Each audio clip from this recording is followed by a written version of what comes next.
یہ صرف عرض وطن پاکستان کی کہانی نہیں ہے، پورے 56-57 اسلامی ملک ہمدردی کے دو بول بولنے سے قبل بھی ان لفظوں کو تولتے ہیں کہ اس سے کسی کی ناراضگی تو نہیں ہوتی۔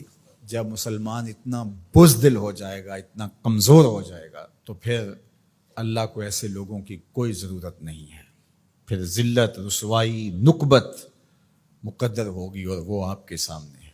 وَأَنْتُمُ الْأَعْلَوْنَ إِن كُنتُم مُؤْمِنِينَ، تم سر بلند ہو کر مومن بن کے رہو، عزت کا تاج تمہارے سر پہ رکھوں گا، یہ میرے رب کا وعدہ ہے، لیکن شرط یہ ہے کہ تم مومن بن کے رہو۔ اور آج دنیا کا مکروہ اور دوہرا چہرہ بھی سامنے آ گیا، جو انسانی حقوق کی بات کرتے ہیں، کتوں اور بلیوں کے حقوق پہ تنظیمیں بنا رکھی ہیں۔ آج بلکتے بچے، یہ ایک تصویر دیکھی نہیں جاتی کہ ایک حاملہ عورت کٹ جاتی ہے تو اس کے پیٹ سے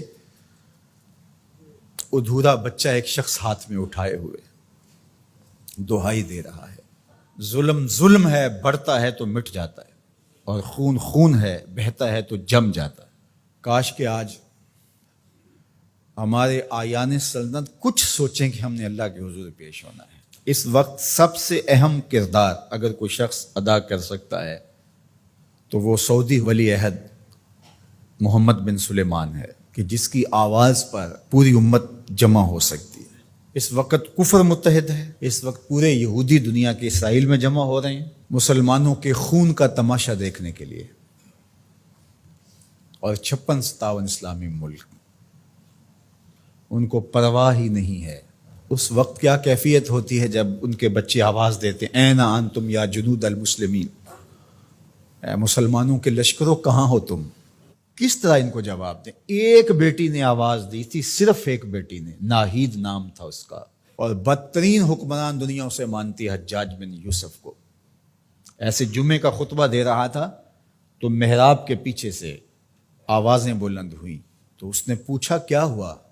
تو لوگوں نے بتایا کہ دیبل میں ایک کارواں کو راجہ داہر کے لوگوں نے لوٹ لیا ہے، تو یہ اس کی فریاد کر رہے ہیں، اور وہ ناہید نامی ایک لڑکی نے آواز دی ہے، میری مدد کو پہنچو۔ تو حجاج نے کہا تیری مدد ہو گئی، اور پھر محمد بن قاسم کو تیار کیا، اور پھر وہ قہر بن کے ٹوٹا، صرف ایک بیٹی کی آواز پہ، ایک بیٹی نے پکار دی۔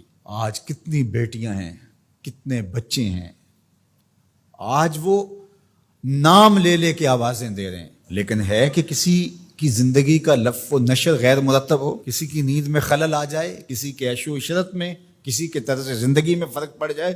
بے حسی کی یہ کیفیت ماضی میں کبھی نہیں دیکھی تھی جو آج دیکھنے کو مل رہی ہے۔ آہستہ آہستہ ہمیں مادیت زدہ کر کے، مسائل میں الجھا کر کے ہمیں اس جگہ پہ کھڑا کر دیا گیا کہ ہم کسی قابل نہیں رہے، لیکن اگر ہم سچے دل سے رب کے حضور حاضر ہو جائیں اور مظلوم کی داد رسی کے لیے کھڑے ہوں، تو اللہ آسمان سے بھی رحمت نازل کرے، زمین سے بھی رحمت نازل فرمائے، اللہ آسانیاں کرے اور فلسطینیوں کو کامل فتح یاب فرمائے، اور اللہ اس امت کو کھویا ہوا وقار دے، اور 56 اسلامی ممالک کو غیرت مند حکمران عطا فرمائے، اور اپنی خاص کرم نوازیاں اللہ میرے وطن اور تمام بلاد اسلامیہ کے شامل حال فرمائے۔